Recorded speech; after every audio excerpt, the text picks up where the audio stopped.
प्रधानमंत्री नरेंद्र मोदी ने पाकिस्तान के बालाकोट में वायुसेना की एयर स्ट्राइक पर सवाल उठाने को लेकर विपक्षी नेताओं पर कड़ा पलटवार किया है। कांग्रेस अध्यक्ष राहुल गांधी के करीबी और ओवरसीज कांग्रेस के चेयरमैन सैम पित्रोदा ने एयर स्ट्राइक में मारे गए आतंकियों का हिसाब मांगा था।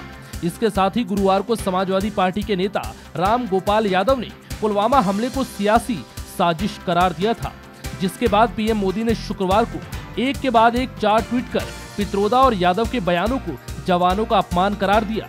पीएम मोदी ने पित्रोदा के बयान से कांग्रेस को घेरते हुए कहा कि कांग्रेस ने पाकिस्तान नेशनल डे मनाना शुरू कर दिया है। बता दें कि सैम पित्रोदा ने एक इंटरव्यू में कहा था कि पुलवामा अटैक के लिए पूरा पाकिस्तान जिम्मेदार नहीं। उन्होंने एयर स्ट्राइक पर सवाल खड़े करते हुए कहा था कि क्या एयर स्ट्राइक हुई, अगर हुई तो कितने लोग मारे गए, मुझे जानने का अधिकार है। पीएम मोदी ने इसके बाद ट्वीट करते हुए कहा कि कांग्रेस पार्टी देश की सेनाओं पर सवाल खड़े कर रही है। उन्होंने लिखा कि कांग्रेस राजघराने के वफादार ने मान लिया है कि कांग्रेस आतंकवादी ताकतों को जवाब देना नहीं चाहती, लेकिन ये न्यू इंडिया है और हम आतंकवाद को उसी भाषा में जवाब देंगे जो उसे समझ में आती है।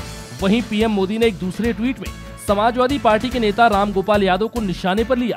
पीएम मोदी ने ट्वीट किया, विपक्ष आतंकवाद का समर्थन करने और सशस्त्र बलों से सवाल करने का आदी हो गया है। राम गोपाल यादव का बयान उन सबकी बेइज्जती है जिन्होंने कश्मीर को बचाने के लिए अपनी जान दे दी। ये हमारे शहीदों के परिवारों का अपमान है। प्रधानमंत्री नरेंद्र मोदी ने विपक्ष पर निशाना साधते हुए कहा, विरोधी दल बार बार सेना की बेइज्जती करते हैं। मैं अपने देशवासियों से अपील करता हूं कि आप इन लोगों से उनके बयान पर सवाल पूछें। उन्हें बता दें कि 130 करोड़ लोग उन्हें माफ नहीं करेंगे। पूरा भारत हमारी सेना के साथ है और जनता ऐसे लोगों को माफ नहीं करेगी। सैम पित्रोदा की कांग्रेस में अहमियत इस बात से समझी जा सकती है कि वह 2019 के आम चुनाव में मैनिफेस्टो कमेटी के सदस्य हैं। पित्रोदा ने कहा कि अगर एयरफोर्स ने 300 लोगों को मारा तो ठीक है, लेकिन क्या इसके तथ्य और सबूत दिए जा सकते हैं?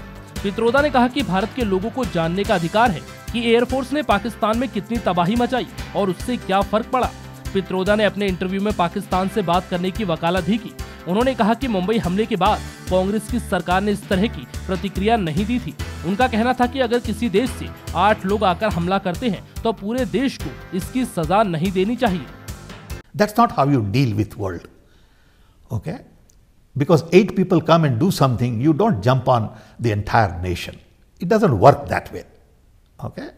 It's naive to assume that just because some people came here and attacked, every citizen of that nation is to be blamed. No, but I don't believe that way. our government has attacked the Jaish-e-Mohammed camp. What they say? Well, I would like to know a little more, because I have read in New York Times and other newspapers, what did we really attack? Did we really kill 300 people? I don't know that. As a citizen, I am entitled to know. And if I ask, it is my duty to ask. Okay? That doesn't mean I am not nationalist. That doesn't mean I am on this side or that side. We need to know the facts. If you say 300 people were killed, I need to know that. We all need to know that. People of India need to know that. Okay? And then comes the global media and says that nobody was killed. I look bad as Indian citizen.